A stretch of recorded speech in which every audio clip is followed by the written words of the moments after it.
Chapter 35, America in World War II, 1941 to 1945.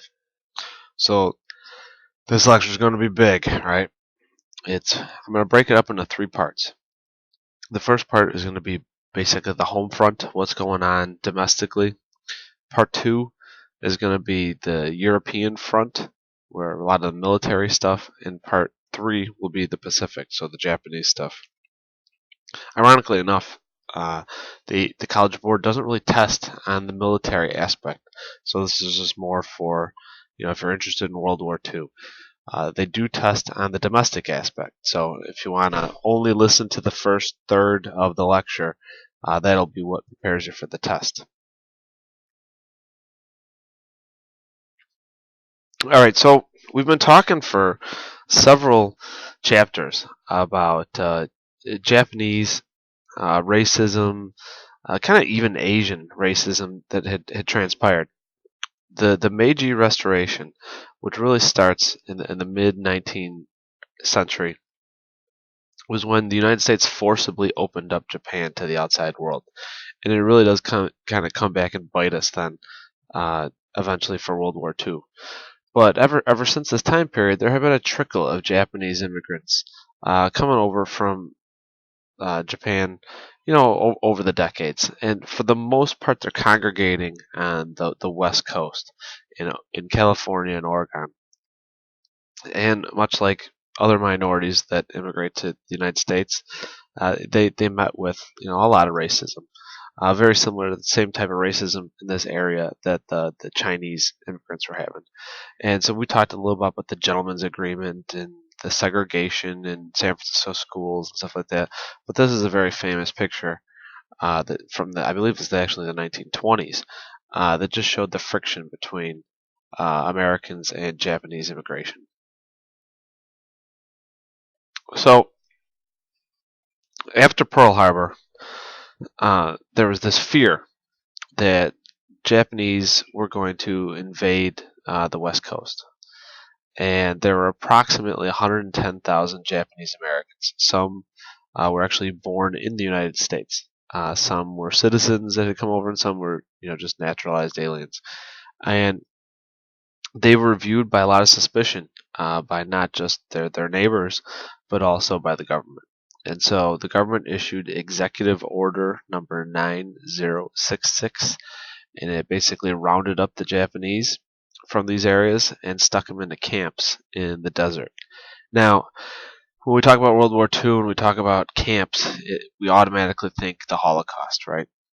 It was not like that, right? There was no gas chambers, there were no mass executions or anything like that. But the Japanese were herded against their will into camps, and they're just kind of forced to chill out there in the desert. And you can see here behind barbed wire, pretty much for the duration of the war. And really the only way that you could get out of the camps is if you joined the military, which is kind of very odd. And they wouldn't, obviously the Japanese American soldiers would not fight in the Pacific theater. They were sent to Europe. Now, you can imagine this is going to be a loss of jobs, loss of property. It's going to cost these Japanese families a lot of heartache and fiscal losses as well. And so eventually they sued. And the lawsuit goes all the way to the Supreme Court. It's Korematsu versus the United States. And yet the Supreme Court upheld the constitutionality of the Japanese relocation. So this is, one of the few times in our nation's history where a purely race-based decision that negatively impacts that race was upheld by the Supreme Court. Ironically enough, this has never been overturned, so this is still constitutional law.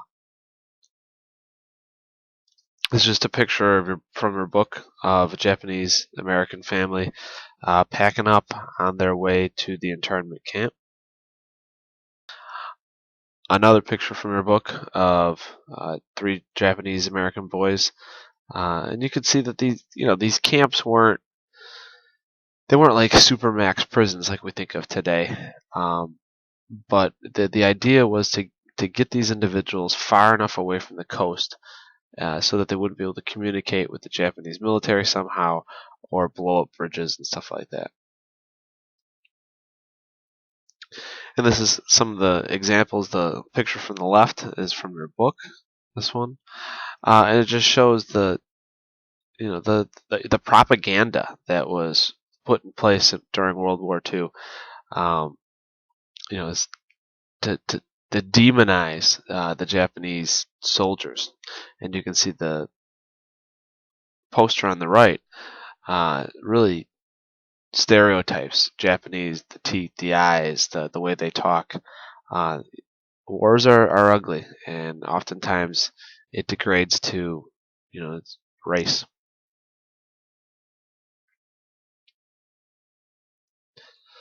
Now the war at this time period, that's it for the Great Depression. It fixes it like that because there was such a need to produce weapons that the factories fire back up and unemployment ceases, and the people who didn't work in the factories, they enlist in the army, and you needed to have some sort of centralized government entity to kind of control the war effort at home and to figure out where all the goods need to go. And so they create the War Production Board, otherwise known as the WPB. Another aspect of this was the Office of Price Administration.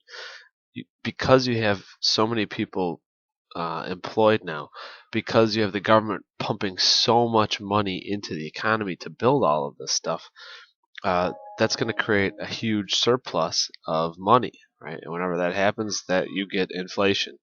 So the Office of Price Administration controlled inflation by forcing rationing, where you were only allowed to purchase, a certain number of gallons of gas a month. You can only get small amounts of sugar, butter, the household items, and then put actual price ceilings on stuff. So even though the price of butter would have skyrocketed, they say that the absolute most amount that you could pay is X number of dollars or cents. This is almost the exact opposite, right, of what was happening in the Great Depression under the AAA, where they actually put parity pricing on stuff, where it said that you couldn't purchase wheat, we'll say, for less than this amount of money.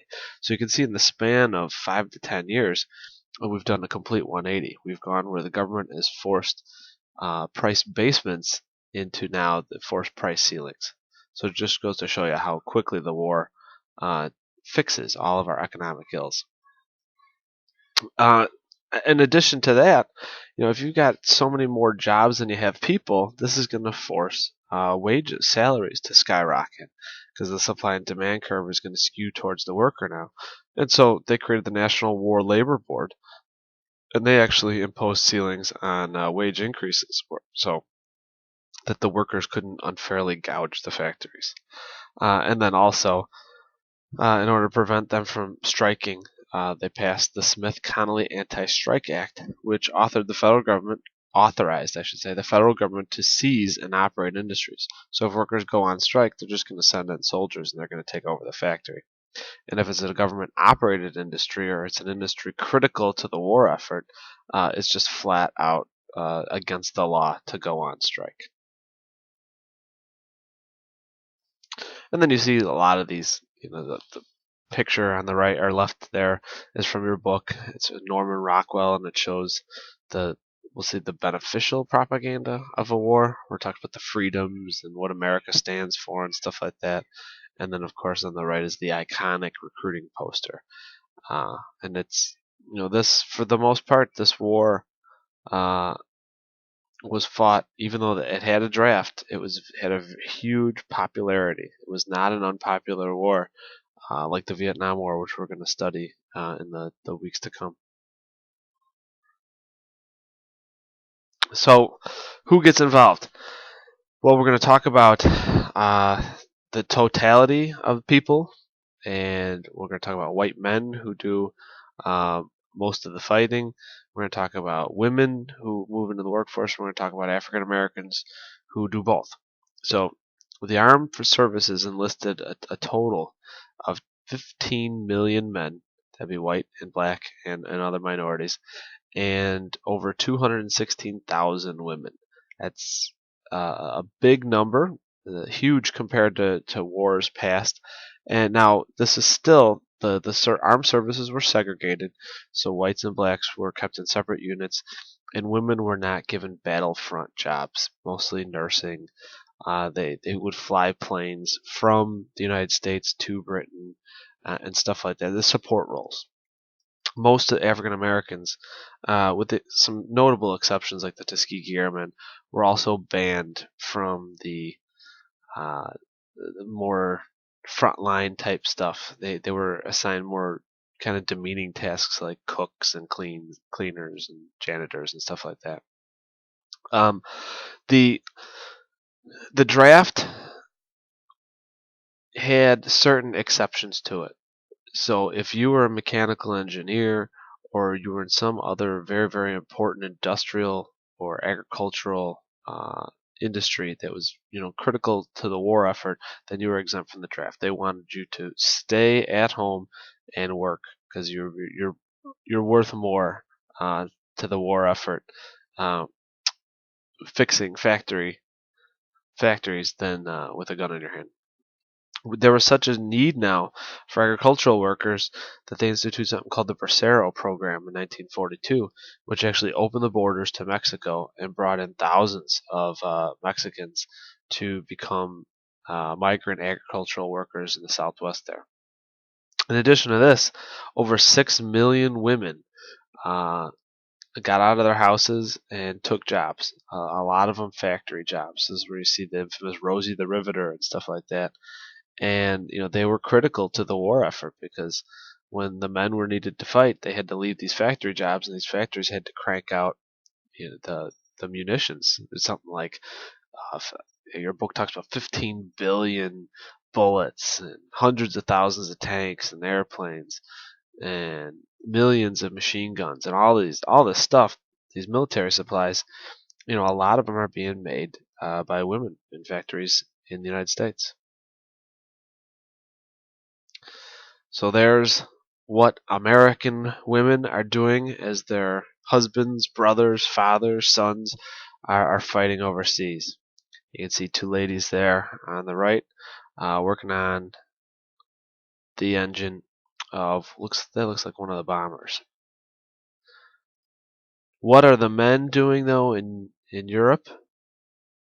Well, unfortunately, the men are having a little fun on their off time, and you see a big spread of venereal diseases. So the federal government is forced to engage in some propaganda and some warnings, some public health initiatives that talk about that. Well, these European ladies, they make look clean, but it's gonna hurt when you pee. Just so you know.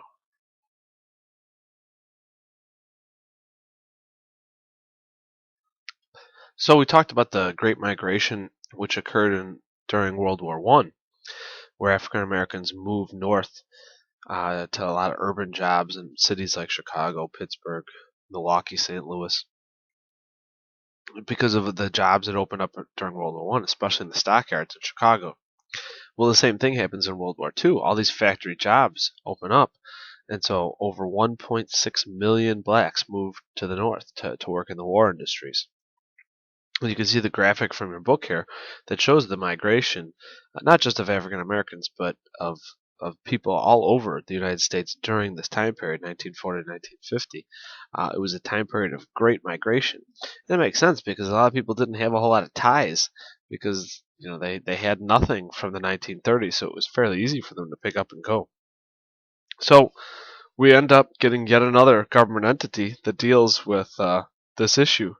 Because of course this is still the Jim Crow era, so we have a period of discrimination of hiring white workers over black workers and stuff like that. And so the government forms the Fair Employment Practices Commission, the FEPC, which forbid discrimination in defense industries. There could still be discrimination in non-military industries, but at least when it came to the war effort, the government was going to have a blind eye towards, or not have a blind eye towards who was working in the factories.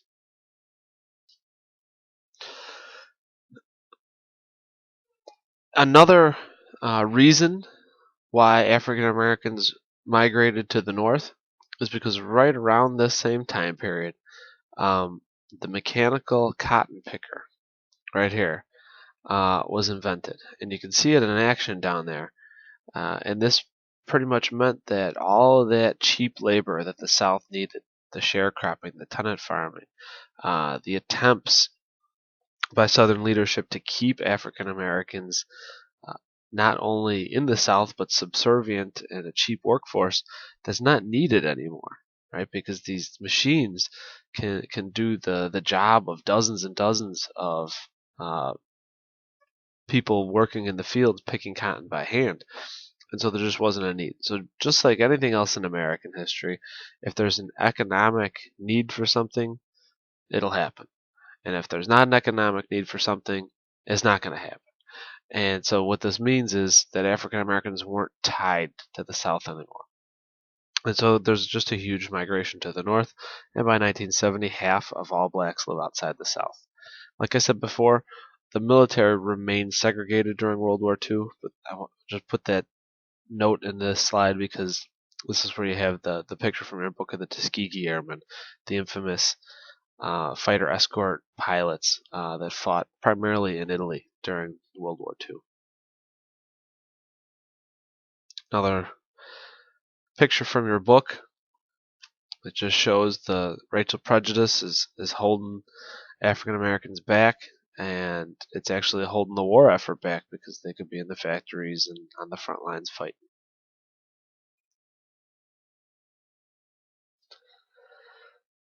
I think this is the last slide of the first third of the lecture, and it just changes the nature of how government deals with people. We talked about price limitations. We talked about not being allowed to strike and rationing and all this other stuff.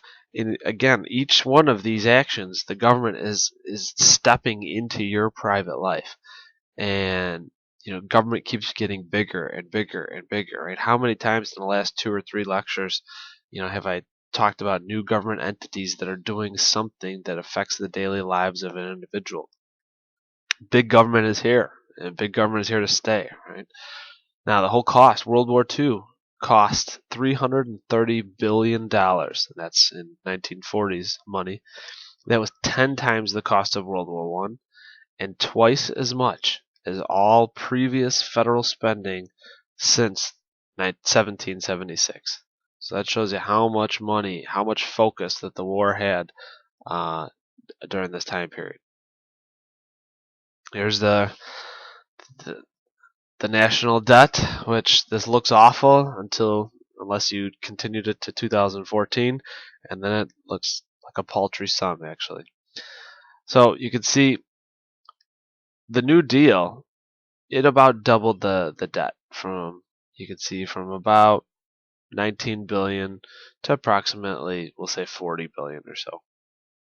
And then you can see it goes from 42 billion in 1940 before Pearl Harbor to we're at 269 billion at the end of the war. That's a huge increase. And then it goes down a little bit in the aftermath of World War II, but then it starts to trend upwards again in 1950. Just so you know. So you see there in 1950 it's 257 billion. We're currently at $18 trillion of debt. Okay, so this is part 2 now of the lecture, and this is the European theater. And we're going to break it up this way, and we're going to talk about Germany first because of the ABC-1 agreement. And that's where Britain and the United States and I guess the Soviet Union agreed that Germany had to be destroyed first. So America was going to fight a 2-front war, but they were going to focus most of their energy on defeating Germany. And the reason being is if they didn't, and Germany was successful, then the United States is going to lose its 2 best allies, the Soviet Union, ironically enough, and Great Britain. And then the United States would be forced to fight Japan and Germany all alone, and you'd never get Germany out of Europe. It would control all of Europe then. So the plan was that the United States was going to send just enough forces to keep Japan from conquering Asia, but most of the focus, most of the effort, most of the resources were going to go to defeating Germany. Then, once this was done, Britain and the Soviet Union were going to aid America in defeating Japan together.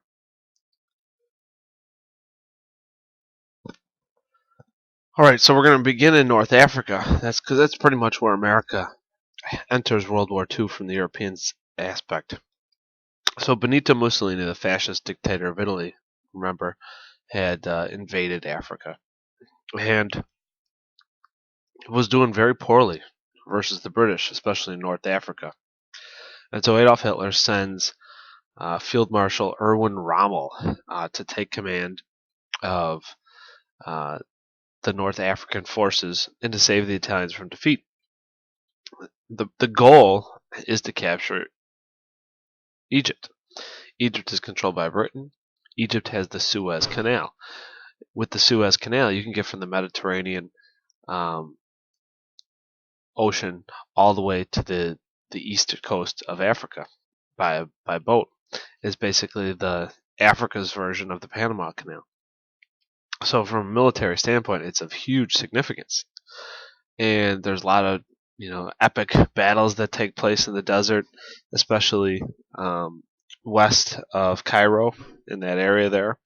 But eventually, British General Montgomery and U.S. General Patton defeat Rommel, defeat the Italian and Germans, and then free North Africa from the Axis powers. In a lot of ways, it turns into a second base of operations in Europe. The first one is obviously Britain, and then the United States are able to kind of consolidate and use North Africa, especially Egypt, as a staging ground for the next step into Europe proper itself. Where is it? Well, the Americans and the British, they invade Italy. The weakest link of the Axis powers was Italy, and so they figure let's knock him out first. And so they start off in Sicily, and then they cross over to the tip of the boot, and then they just slowly work their way up the boot. Very, very nasty fighting. Once again, the Germans are forced to come to the Italians' rescue and fight. However, by 1943, I believe it is, they've approached Rome, and the people of Rome. Actually, it's actually Milan. I'm not sure which one it is, but eventually the Italian people, they turn on Mussolini, and here you can see this is an actual photograph. It's probably the nicest photograph because you can see on the internet there's some extremely gruesome ones of Mussolini and his mistress who had been just mutilated. I mean, Mussolini's face doesn't even look like a human face in some of the pictures, and they kill him. And then they promptly switch sides, just like they did in World War I, and magically become one of the good guys. However, the Germans, they don't leave. They really dig in the Italian Alps there in the north, and they put a very, very stiff resistance and keep the Americans from punching through into the rest of Europe, almost for the rest of the war, really. But what it's nice, and what it does is it keeps the Germans from being able to focus on France or in Soviet Union because they have to pull so many troops and so many resources to fight the Americans in Italy. Let's talk about the Soviet Union. So, under Operation Barbarossa, Hitler and the Nazis invade the Soviet Union, and it's a massive three-pronged attack. Right, the first prong is supposed to take Leningrad in the north. The middle prong is supposed to take Moscow, which is the capital of the Soviet Union, and the southern prong is meant to capture Stalingrad, which is pretty close to Sochi if you pay attention to the Winter Olympics. But that's like the southernmost area. That's where there's some warm weather ports. That's where there's a lot of the oil and the natural gas come from. And let's face it, the Nazis were successful in all three prongs for the early part of the war. They basically, approached Leningrad. They turned Moscow into a big pile of rubble, and they really pushed towards Stalingrad. Here's where Hitler makes a mistake. He decides he's going to take Stalingrad at all costs. And the reason being is it's called Stalingrad. It's named after Stalin. Stalin, for the same reasons, is going to protect the city at all costs. It becomes an ego thing between these two maniacal dictators. And so each dictator sends everything they possibly can at this one city. And this city is absolutely nothing left when they're done with it. But a combination of the Germans overextending, they're thousands of miles now away from Germany, the Russian winter, and they get bogged down. And slowly, I think it's Operation Uranus from the Russian standpoint, they surround the Germans who are surrounding Stalingrad, and slowly from November 1942 to February 1943, they close the noose, and eventually the German army is forced to surrender. And this is a loss of over 850,000 German and other Axis-powered soldiers. This is absolutely massive. Now the Russians lose over 1 million. I think it's like 1.2, 1.3 million, something like that. And there's just these fantastic stories of, Russian guys just being thrown into this battle with like 2 bullets, and some guys sometimes not even a gun. Russian women were just pulled off the street and thrown into this battle. I mean, Stalin threw everything he had, and it worked out. And it turns out to be the turning point of the war in the East. There's a huge tank battle at Kursk. It's like the largest tank battle in world history. And again, the Russians win that as well. And really, for the rest of the war, the Germans are forced to retreat. Right, a little bit more, a little bit more. Here are some pictures from the Battle of Stalingrad. You get an idea of the winter conditions here. You get an idea of what they actually were fighting. It gets to a point of like, what are you fighting over? It's just broken concrete because there's no buildings anymore in Stalingrad. It's just nothing left. This picture on the right is about as nasty as it gets.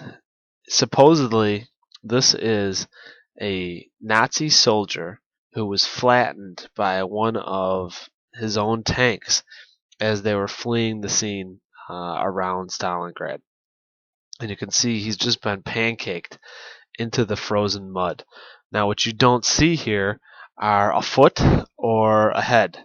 And supposedly it's because, think about like a roll of toothpaste. And when you squeeze from the bottom, it pops out of the top, right? And so supposedly his insides just popped out. So it's a lovely sight. Switching to the Atlantic, the U-boat, the Unterseebooten, that was the German submarine, and it was very, very effective, especially early in the war. That's what they're sinking all these American and British ships that are trying to get in between America and Great Britain to supply the war effort. And it got so bad in 1942. There are just these wolf packs, these groups of German submarines are just sinking millions and millions of tonnage, and thousands of Americans and British sailors and merchant marines are dying. And so what America is forced to do is they kind of change their tactics. First off, they develop a couple new technologies with sonar. They use different convoy operations and stuff like that. And we're going to talk in greater detail, but they're able to turn the tide, and eventually they're able to get the stuff that they need to Great Britain, which then can be, of course, used against Germany itself. So by mid-1943, and this is really when it starts to change for the Americans in the Atlantic, is they create these convoy operations where the transport ships, so the ships that are carrying cargo, they're in the middle. and they're surrounded by groups of destroyers. And then at either end, the far east head of the convoy and the far western end of the convoy, there would be aircraft carriers. These aircraft carriers would always have aircraft flying overhead, and you would also have aircraft taking off and landing on land in Nova Scotia and obviously in Northern Ireland and Great Britain.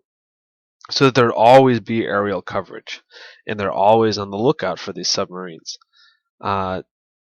Once they found a submarine, then they would send destroyers to the last known location, and they would ping the hell out of it with sonar, which was a very new technology.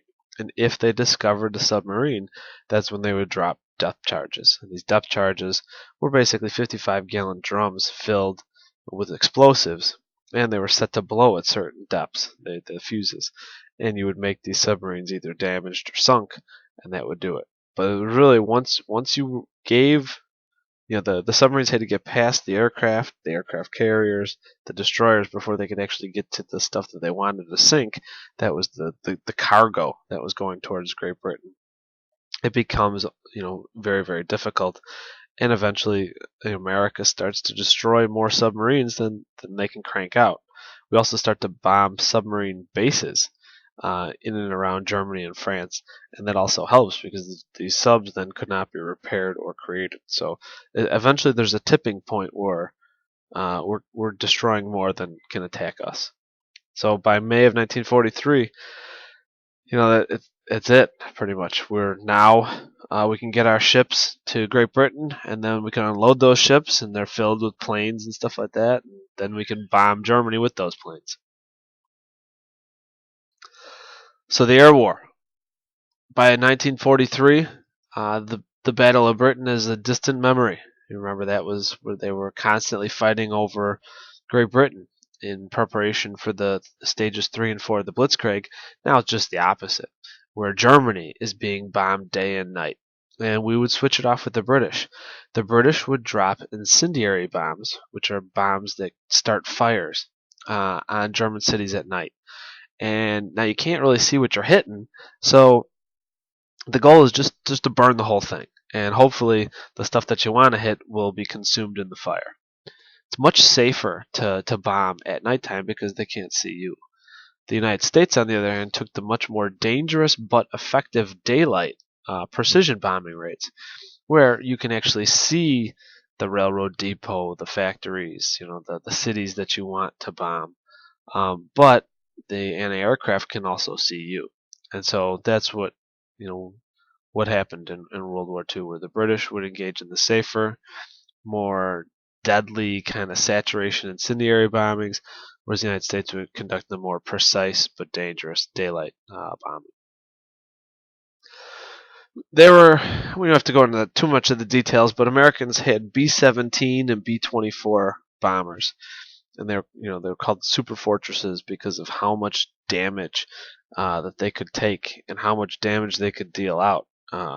These things were covered in machine guns as well. So when the German Luftwaffe tried to fly up to shoot them down, there would be these huge aerial dogfights as well. So there's tons and tons of cool stories and movies that you can see about this. This is an idea of what the American and British bombers had to go through. You can see these top two pictures here on the right are German anti-aircraft gun. This is tracer fire and creating flak. And here you can see two separate planes, the damage that they took, and were still able to successfully land. This gives you an idea why they were called super fortresses. And what were the damage that they were doing? You could see here the absolute devastation and destruction that day and nighttime bombing was able to do to the German war machine, the war effort. This used to be a whole factory complex up here that is now completely out of commission and cannot be used to hurt American or British. All right, D-Day. So Stalin had been bugging Great Britain and the United States to open up a second front to relieve Russian pressure. He'd been doing this for months and years. What your textbook doesn't talk about, though, is that America was already in Europe, right? We had already been fighting in Italy, had already gotten rid of Mussolini. Italy had switched sides, but they don't talk about that. Stalin didn't talk about that either. He wanted another front somewhere that Germany would be forced to fight to take some of their forces away from the Soviet Union. And there was a lot of misdirection to all parties involved. And one of the things is, if you look at this map here, the narrowest place right by the Straits of Dover is a place called Calais, right? And you can't see on the map, but in the lower right-hand portion down here is the French Riviera. And so the Germans knew that an attack was going to come. They just didn't really know where. And so Patton had gotten in trouble for slapping a soldier. And so the Americans basically parked his butt in the Mediterranean with a bunch of balloons. These balloons looked like planes, tanks, and airplanes, I guess, boats, stuff like that. And so to German spies, it looked like perhaps General Patton, who was the best general we had at the time for this type of thing, was going to invade from the Mediterranean. So the Germans are forced to pull some of their forces away from here down to here, right? Another bit of skullduggery that we engaged in is we took a body, I guess it would be an unknown corpse, and we put him in a pilot's uniform and stuffed BS plans for the invasion in his pocket and dumped his body off the coast of Spain. Spain, although neutral, was really friends with Germany, and so we knew that the info would get to where it needed to go. And it said that the invasion was going to occur where the Germans thought it was going to occur, at Calais. That's the narrowest portion right here, and the most likely spot to engage in a naval invasion.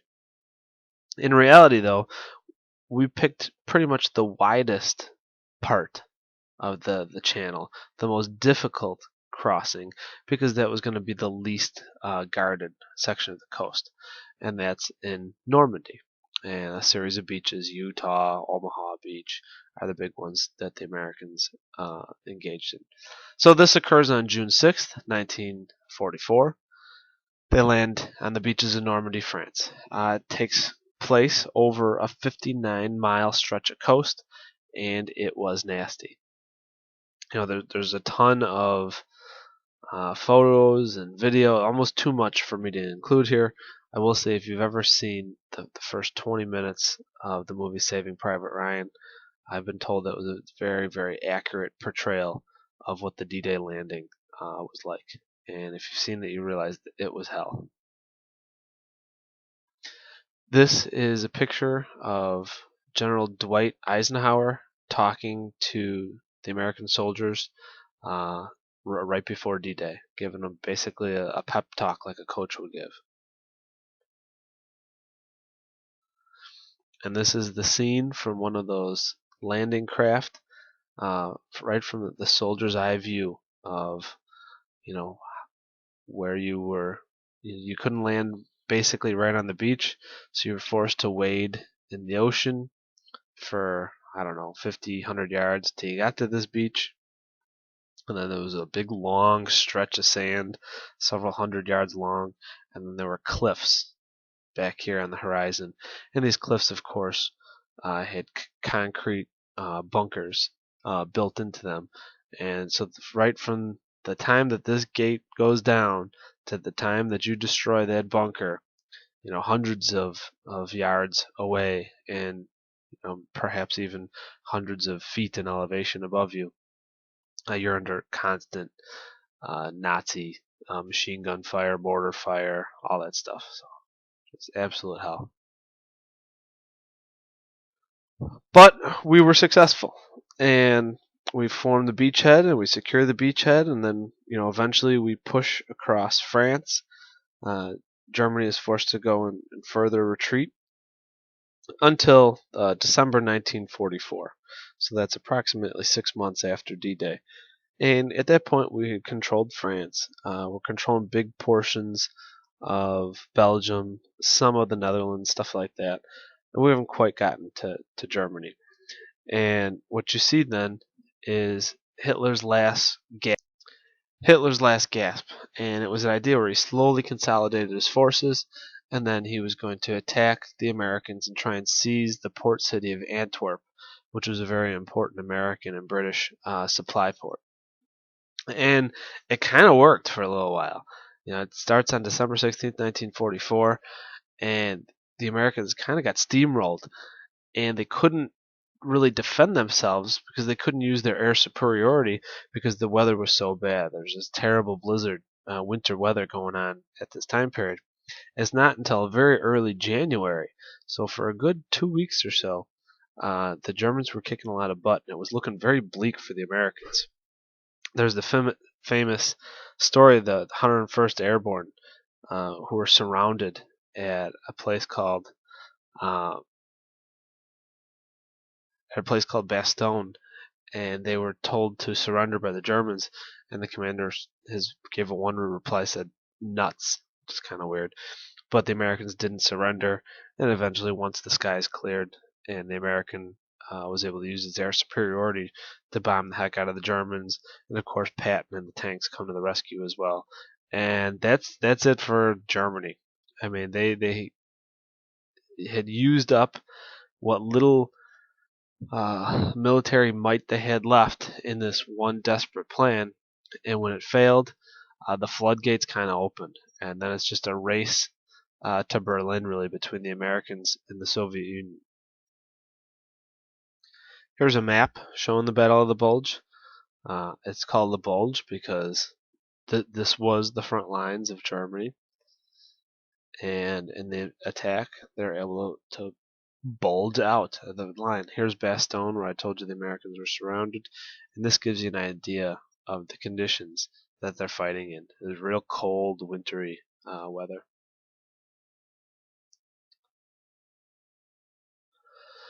And this is just a map of the European theater. You can see the different prongs of Operation Barbarossa. You get Leningrad over here, Moscow over here, Stalingrad over here. You can see how the North Africa, where America started, right, and all of this stuff, the big battle at Alamein, where Rommel's really finally defeated. Then they use this as a staging ground to get into Sicily, and then slowly work up the boot until they conquer Italy.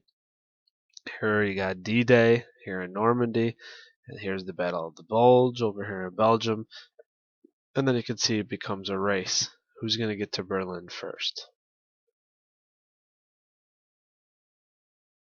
Unfortunately for Germany, the Soviet Union got to Berlin first, and they engaged in wholesale rape, pillage, and murder. And around the same time, FDR dies. He has a cerebral hemorrhage.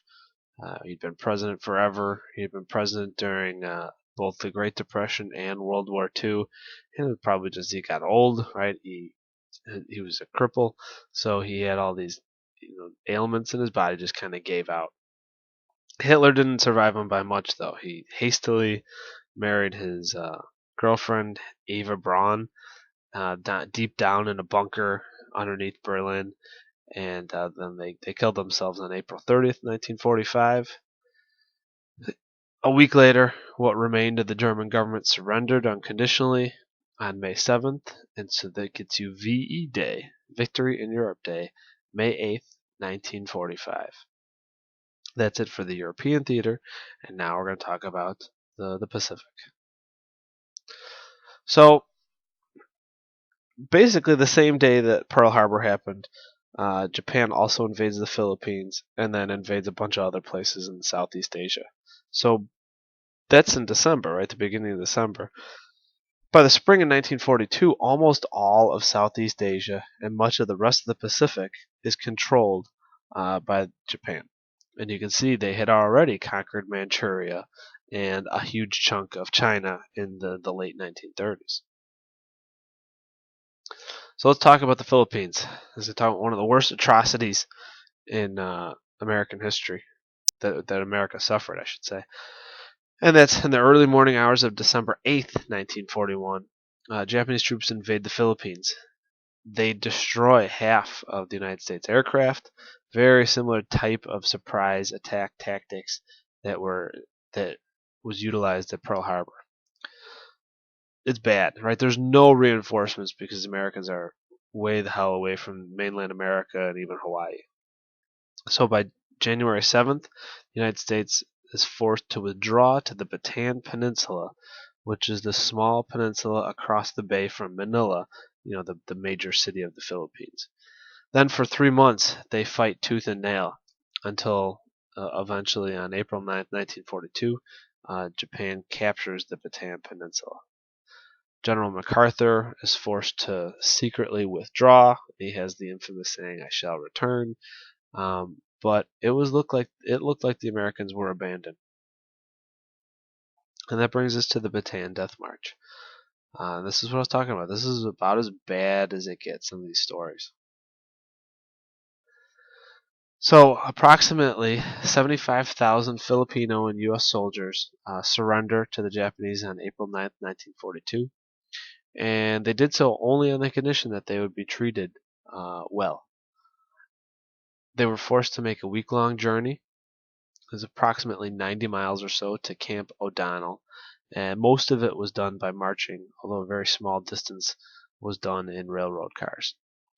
Now, here's where it got really bad.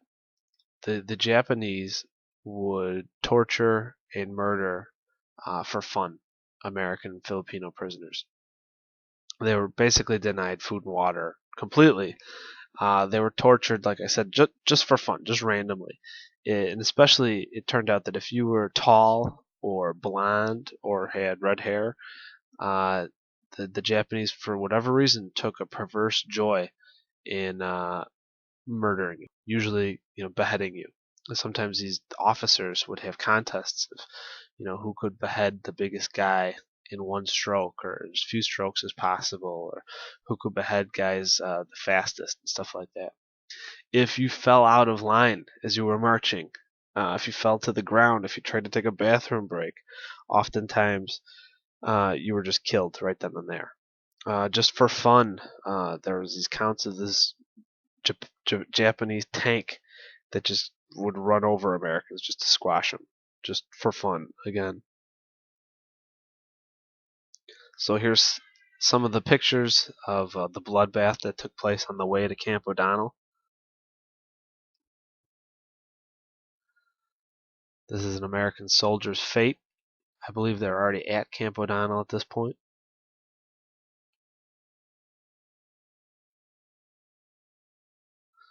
And then once they get to Camp O'Donnell, they're put to heavy labor.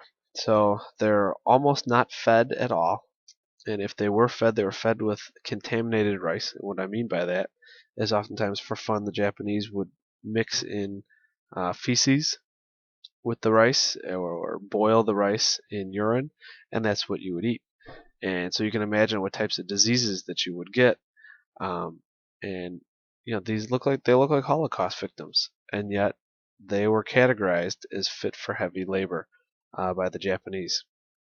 Another one of the things that the Japanese had, like, one hose for thousands of prisoners, and that was used for the drinking water. And sometimes they would just turn it off again just for fun. There's these stories of a latrine, right, which is where you go to the bathroom.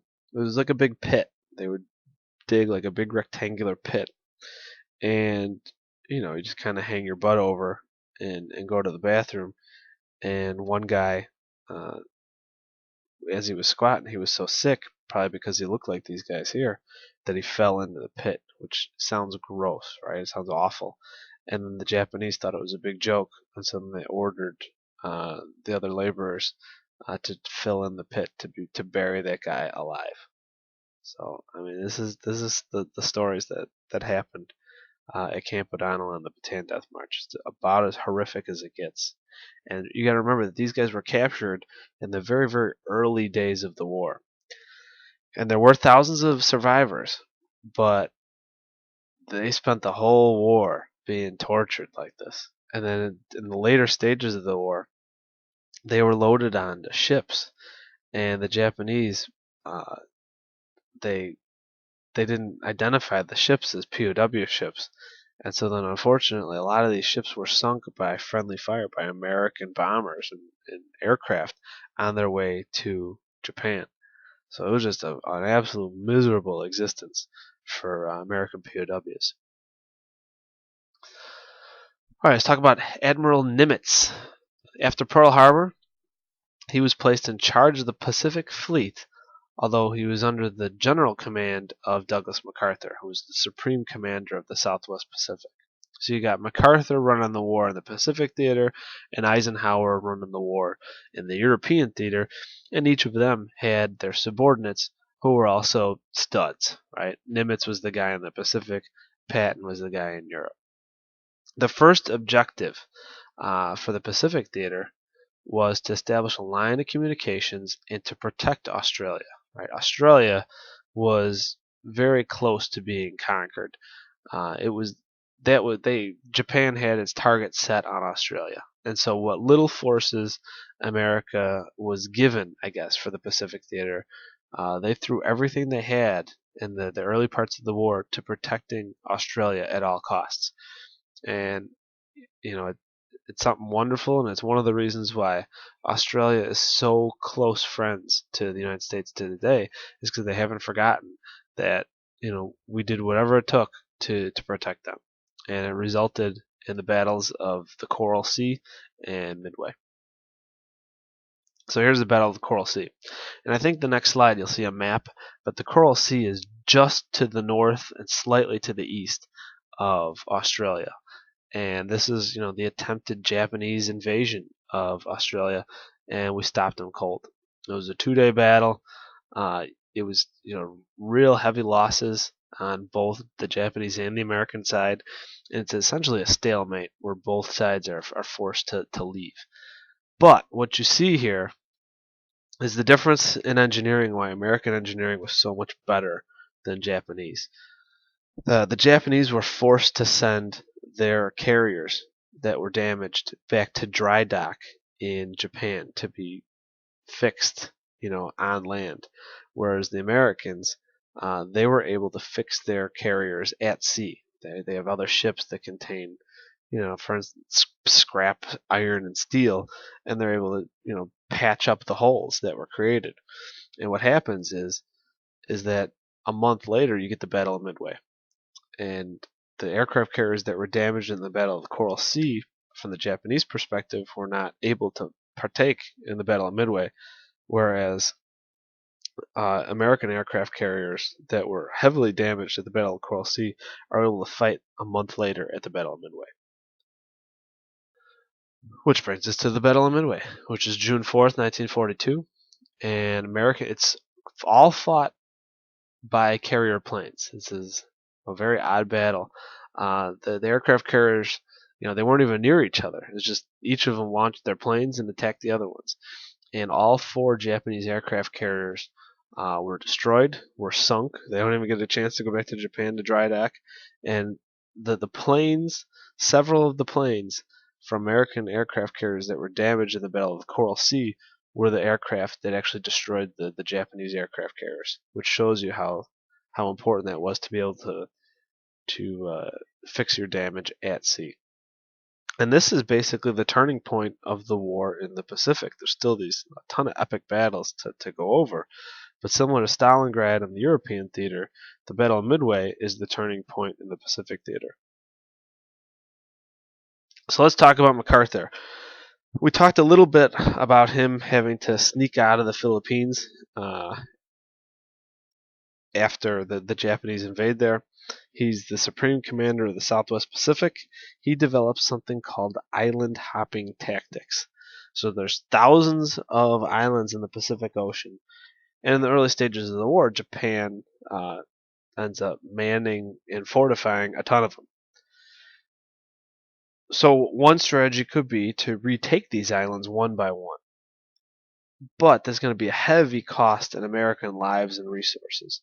And so what MacArthur develops is we should pick the islands that are either abandoned or not heavily fortified and just kind of bypass the Japanese islands that are heavily fortified. Then they will basically just shrivel up from lack of supplies, and of course, then we can bomb the crap out of them once we control them. And they're kind of stuck; they can't leave these islands, and so that's what we do. This ends up being a great strategy, and with a loss of very little American life. And then you can see why it saved so many American lives, because in the few instances where we were forced to attack heavily fortified Japanese islands, we suffered horrific losses. And what I'm talking about is Guadalcanal, Iwo Jima, um, Taraho, Okinawa, some of the islands that we just had to get. He also was the leader of the Battle of Leyte Gulf, which is essentially the recapture of the Philippines. It's the single largest naval battle in human history. And he also gets to receive the formal Japanese surrender at the end of the war. So a lot of stuff happened with this guy. And he really was, an American hero of a leader. The problem was his ego, and we'll talk later on in the Korean War of what ends up being his downfall. So there's a ton of stories, far more that are appropriate for me to talk about. But from 1942 to 1945, America just keeps getting closer and closer to Japan. Here is a great map. You can see the actual extent of Japanese expansion. You can see they actually do take over a couple of Alaskan islands here. You can see here's Pearl Harbor. Here's the Battle of Midway. Here's the Battle of the Coral Sea, right? So this shows you how close to Australia that they got. Here's the Philippines, which also shows you how, these guys were really completely on their own. And you can see then Japan takes over the rest of Southeast Asia during this time period as well. Okay, Iwo Jima. This is the iconic photo from World War II, and we got to talk about Iwo Jima, right? It's a big battle. So we have our B-29, our big-time bombers, right? And they can take off from Guam. They can go. Their fuel will allow them a return trip this far. So you can see we could bomb Japan and barely get back, right? However, you don't just send a bomber unescorted without protection. Even with their machine guns, they fly so much slower than fighter aircraft, and they can't really take evasive maneuvers because they got to try and fly in a straight path to drop their bombs. So you send your bombers up with fighter escorts, right? And the fighters are the ones that are supposed to attack other fighters. Well, the fighters don't have the same type of range that the bombers do because they're smaller, they're lighter, all this other stuff. So if the fighters took off from Guam, they could only barely get to Japan, and then they have to make it back. But where's most of the fighting? Where's most of the attack of the bombers going to take place? But here. So America had to have a fighter base closer to Japan that the fighters then could take off from here and make it all the way back. In addition to that, a lot of these bombers get shot up. I showed you the pictures of the huge holes in the sides of the fuselages. And if that happens, you're not going to be able to make it all the way back. So you need to have an airstrip that you could land damaged bombers at. There's nothing but open water, basically, between Guam and Japan, except for a very, very small volcanic island called Iwo Jima. And so that is why Iwo Jima is so important from a military strategic standpoint, and Japan knew it. So Japan fortified it for years because they knew that we were going to need to take it at some point if we were on the counteroffensive. So that's why this becomes such a huge battle, why there's so many casualties, and why it's so important for both countries. The guy in charge of the defense of Iwo Jima is that guy there, General Kuribayashi. And he devised a strategy where the Japanese would fight the battle entirely from underground. He had years to prepare for this, and they dug over 1,500 rooms into the rock. You're going to see a picture of what this island looked like, and it's only, I think it's a couple 100,000 years old. Now, it sounds ancient, but from a geology standpoint, it's a newborn. And so it's a very small, just almost totally rock volcanic island. A very, very tiny amount of vegetation, no fresh water at all. So it was a hellish place. And the Japanese connected these rooms with over 16 miles of tunnels. Now, the entire island, I think, is only about 3 miles long. So you can see this network of underground tunnels, and then they sighted in everything. So their artillery from inside of the volcano, they had it like pinpoint accuracy. So it was a well-devised plan on the Japanese standpoint and a horrific place to attack from an American standpoint. And he also called for no survivors. And a lot of it was just propaganda, but the strategy was for 10 American soldiers to die before a Japanese soldier would even allow himself to be killed. So this is Iwo Jima. This is a volcano. It's called Mount Suribachi, and a few 100,000 years ago, it peeked its head out of the ocean and erupted. And you can see the lava flow spread this way. And that's what amounts to. And here you can see the airfields. Here's one airstrip. Here's another one, and here's another one over here. So you get the idea of how small, at the end of the day, Iwo Jima is. Over 21,000 Japanese protected the island, and on February 19th, 1945, the Marines began the attack. It's almost all black sand. That lava sand is super, super fine, and because of the tides, there was a small beach, and then there was like a dune, and it was about 10 foot tall or so, until you got to here. And which, again, notice there's almost no vegetation. It's almost just all this very, very fine black sand. Here's Mount Suribachi in the background here. These are the Americans loading the beach. Now, what the Japanese had done, like I said, is they had dug tons of caves in here with very small openings. So basically, from the outside, you couldn't see that. You could even shell the volcano from naval guns and do minimal amounts of damage. However, certain landmarks like boulders, we'll say this is a boulder, had previously been sighted in by snipers and by artillery fire and stuff like that from the Japanese in the months preceding the invasion. And so what the Japanese did is, instead of attacking the ships, instead of attacking the soldiers as they got off of the ships, they waited until the maximum number of American soldiers got onto the beach, and then on the count of three, right, they let them have it. And so the Americans were forced then to hit the dirt. They couldn't really fire back because they didn't know where they were firing back at. And we're in a very tropical environment. This is black sand. It was super hot. And so a lot of U.S. soldiers actually died of heat stroke as they attempted to make tiny little foxholes here in the beach. Here you can see some of the damage.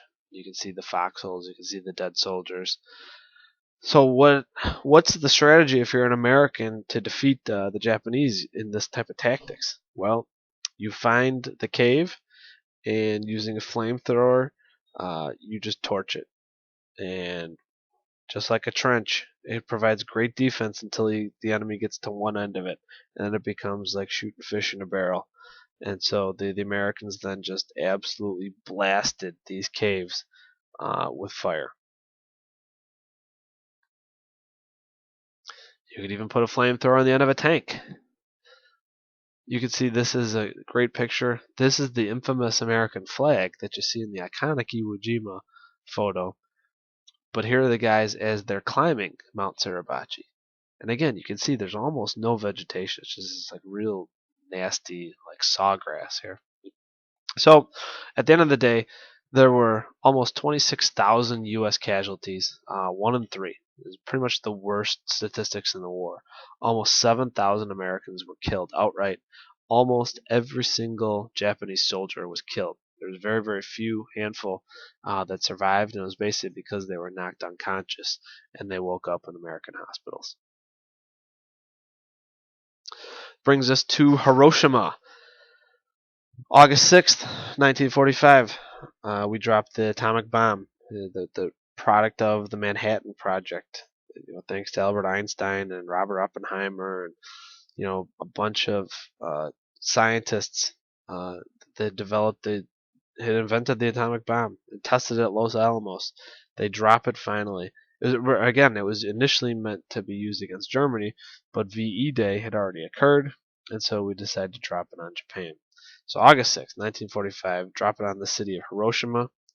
There were approximately 180,000 casualties, and a lot more died, were deformed, or were diseased later from the radiation. Still no surrender, so on August 9th, an atomic bomb was dropped on Nagasaki, resulting in 80,000 casualties. On August 10th, Japan sued for peace. Even though we wanted unconditional surrender, they insisted on all of our terms except for they wanted the emperor to be in charge. So we said, fine, your emperor, as long as he has no power, he can stay in charge. We get victory in Japan Day, September 2nd, 1945. VJ Day. This is a picture of Hiroshima in the aftermath of the bombing. You can see the amount of devastation that took place. And here is the formal surrender of Japan on the battleship Missouri, with General MacArthur looking on happily in the background. Thus ends World War II.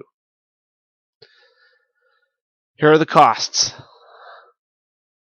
You can see from a human life standpoint, the Soviet Union suffered the worst, by far, in both military deaths, approximately 10 million soldiers, and approximately 17 million civilians died. China comes next. Remember, they had been fighting the war since the 1930s, with a grand total of about 10 million. You can see 6 million. A lot of these civilian deaths were Jews in the Holocaust. And you can see here, America ends up doing quite well, relatively. We had 405,000 soldiers died, 6 civilians. This, you see the asterisk because it's from like a couple random like air balloon bombs that blew up in Oregon and stuff like that. Government expenditures, we spent the most. Right, the American war machine finally was able to win the war. Okay, and the obligatory last slide of the lecture. I was able to keep this under a minute, an hour and 10. I was surprised. The United States declares war on Japan, 1941. Germany declares war on the United States. The FEPC is established.